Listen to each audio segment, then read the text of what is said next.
The City of High Point welcomes you to this Citizens Informational Workshop for the Johnson Street Sandy Ridge Road Improvement Project. The city has begun studies on ways to improve this important roadway corridor. This slideshow provides an overview of the project, the environmental review process, the purpose and need for the project, and the project schedule. The project begins at the Johnson Street and Ski Club Road intersection, then heads north to Sandy Ridge Road and continues north along Sandy Ridge Road to Interstate 40. The project is about 4.4 miles long. Both Johnson Street and Sandy Ridge Road within the study area are narrow two-lane roads with no continuous sidewalks. The speed limit is 45 miles per hour. The corridor is a popular designated bike route, although there are no bike facilities. The project is an important local north-south corridor that connects downtown High Point with Greensboro, Interstate 40, and the Piedmont Triad Airport. The corridor's location and connectivity make it attractive for development, as evidenced by several existing developments in the area that generate traffic. These include the Farmers Market, River Landing, and the Johnson Street Sports Complex. The corridor is also home to several churches, neighborhoods, and farms that are characteristic of the area. Numerous land use and transportation plans have been developed that will guide anticipated growth in the project area.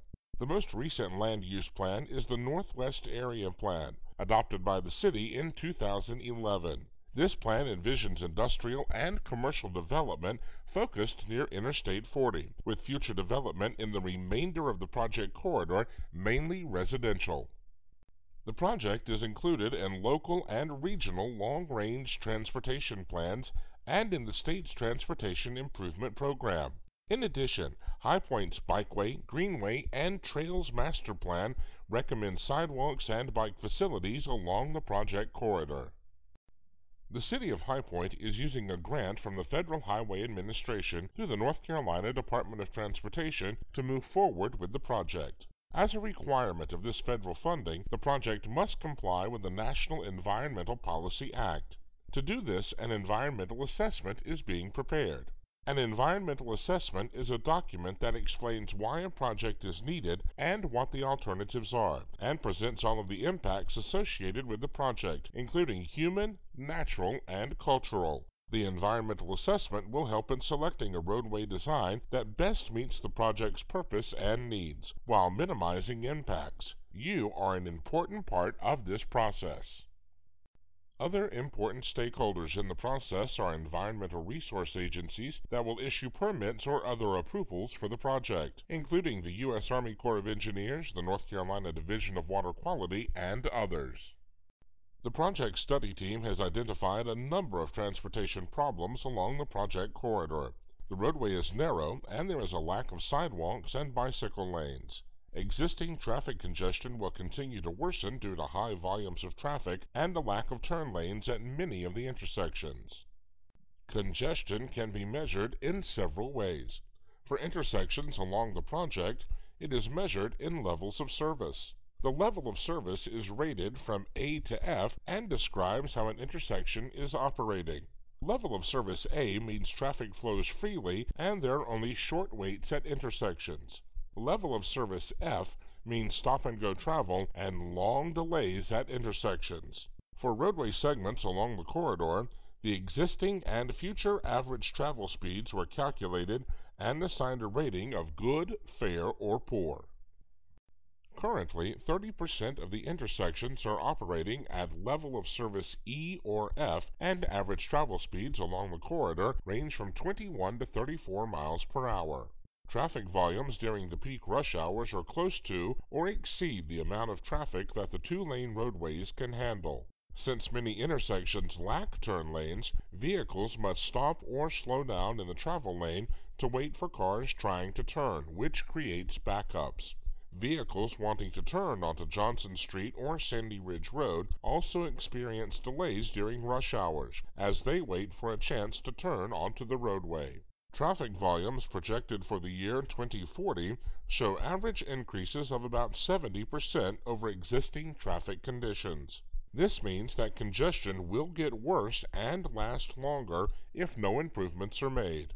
Over 60% of the intersections will be at level of service E or F, and average travel speeds will be much slower. Based on the problems identified along the corridor, the main purposes of the Johnson Street and Sandy Ridge Road project are to improve existing and projected traffic flow and to provide better facilities for pedestrians and bicyclists. The city also has a vision for how the improvements should look. They should be visually pleasing and sensitive to the natural and community resources of the area. The next step in the planning process is to begin developing alternative design concepts that take into consideration traffic data, features, and resources along the corridor, and your input. For the design alternatives, the study team will be looking at various ways to widen the roadways and also a potential new location alignment in the northern portion of the corridor. The study team will look at number of lanes, different types and widths of roadway medians, and different ways to include bikes and pedestrians. These could include having sidewalks with bikes on the road or a shared path for both bikes and pedestrians. Another public workshop will be held to ask for comments on alternatives to be studied in detail in the environmental assessment. The environmental assessment is expected to be completed in late 2014. A public hearing will then be held to receive comments on the study. After the hearing, the final environmental document will identify the recommended alternative. It will also include any changes in the designs that were made as a result of public input. Currently, there is not enough money set aside for right-of-way purchase and construction, so a date for completing the project has not been set. Thank you for attending this workshop and for taking part in the planning process.